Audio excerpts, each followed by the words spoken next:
And retired U.S. Marine Nick Powers joins me now. Good evening, Nick. Good evening, Judge. Am I wrong?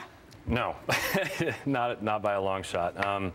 You know, it's funny to me bringing up Netanyahu.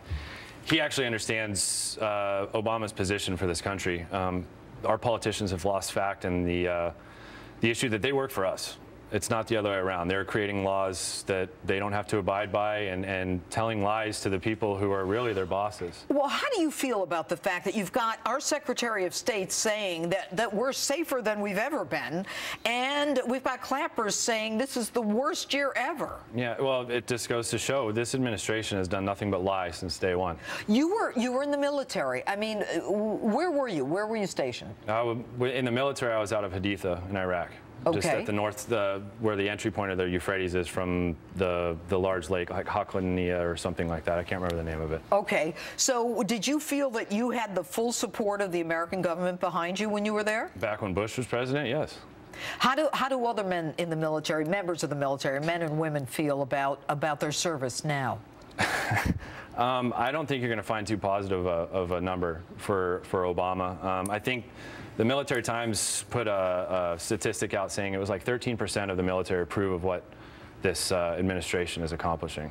You know, reports now indicate that our effort to take back Mosul is being pushed now to next fall or possibly beyond that. Your reaction, and why would they make that public, that we're not going to go after Mosul to next fall? Maybe, guys. That's exactly where I'm extremely frustrated. The entire time I was in the military, it was OPSEC. You're familiar with the term OPSEC, Operational Security. Yeah. There are signs, you know, loose lips sink ships. It's true. So now, if I were to leak something like this when I was deployed in Iraq of a potential large operation, I would have the hammer laid down on me and anybody else who was involved by the military judicial system. But yet now this administration feels it's okay to leak such a potential operation that there's no way that it would succeed now. You're giving ISIS months of advance notice that you're going to come back and try and push them out of a certain area. But, you know, we did the same thing in Afghanistan. He said, you know, we're going to get out of there by this time. And, you know, he wasn't behind the surge that was recommended. And then you've got Gates and Panetta, you know, saying this guy's heart isn't in it. No, well, it's just like how Iraq started. ISIS was allowed to move in because Obama did not listen to the general saying Iraq is not ready. I can personally tell you, Iraq's still not ready. They pretend to know what they're doing. And no, but nobody's even saying they're ready. I'm agreeing with you. Right. But that's how this whole ISIS thing was even allowed to start, because Obama's whole goal to win the second election, I'm pulling everybody out, correct? Right. And he did it, despite everybody saying no, no, no. And now look at what ISIS has done. All of my friends that died, all of the troops that have bled and sweat in Iraq to free those people from tyranny, are now being oppressed and murdered even more because of this man's decision. This blood is on Obama's hands and our politicians.